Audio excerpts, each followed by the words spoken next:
আমি সংক্ষিপ্ত আলোচনায় অংশ নেবার জন্য বিনীত আহ্বান জানাচ্ছি আমাদের আজকের আয়োজনের সম্মানিত উদ্বোধক জনাব মোহাম্মদ মাহফুজুর রহমান, সহকারী police commissioner Kotwali zone, Chattogram metropolitan police. বিসমিল্লাহির রহমানির রহিম। আসসালামু আলাইকুম ওয়া রাহমাতুল্লাহ। অসহায় নারী, পুরুষ ও শিশু কল্যাণ ফাউন্ডেশনের উদ্যোগে আয়োজিত এইচএসসি আলিম কৃতি শিক্ষার্থীদের সংবর্ধনা অনুষ্ঠানের সম্মানিত সভাপতি জনাব এইচ.এম. ওসমান গনি চৌধুরী, আমাদের মাঝে প্রধান অতিথি হিসেবে উপস্থিত আছেন ব্যবসায়ী সমাজের অহংকার, যিনি বিপন্ন মানুষের পাশে সবসময় থাকেন,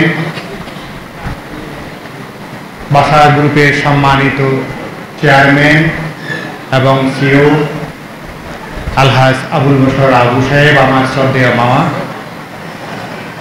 আমাদের মাঝে উপস্থিত আছেন মনোপুর কোম্পানির জেনারেল ম্যানেজার জনাব আমানুল আলম। আমাদের মাঝে বিশেষ অতিথি উপস্থিত আছেন বিশিষ্ট সাংবাদিক মুকুল সাহেব। আমাদের মাঝে উপস্থিত আছেন আমার আরেক শ্রদ্ধেয় মামা হারুন সাহেব। উপস্থিত সম্মানিত সাংবাদিকবৃন্দ, অভিভাবক, শিক্ষক মণ্ডলী এবং সন্তান তুল্য শিক্ষার্থী বৃন্দ, আসসালামু আলাইকুম। আমি অত্যন্ত কৃতজ্ঞতা জানাচ্ছি, নিজেকে সম্মানিত বোধ করছি এই ধরনের একটি মহৎ অনুষ্ঠানে আসার সুযোগ দেওয়ার জন্য।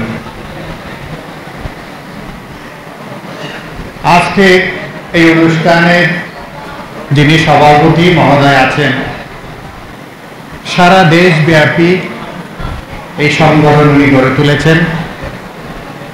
এই সংগঠনের সাথে যারা আছে, আমি সত্যি অভিভূত।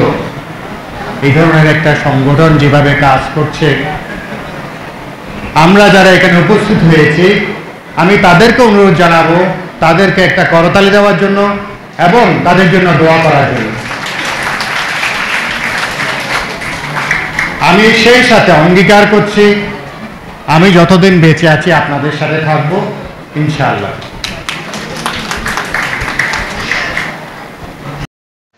অসহায় নারী, পুরুষ ও শিশু কল্যাণ ফাউন্ডেশন সমাজ ও দেশের কল্যাণে নিয়োজিত সংগঠন।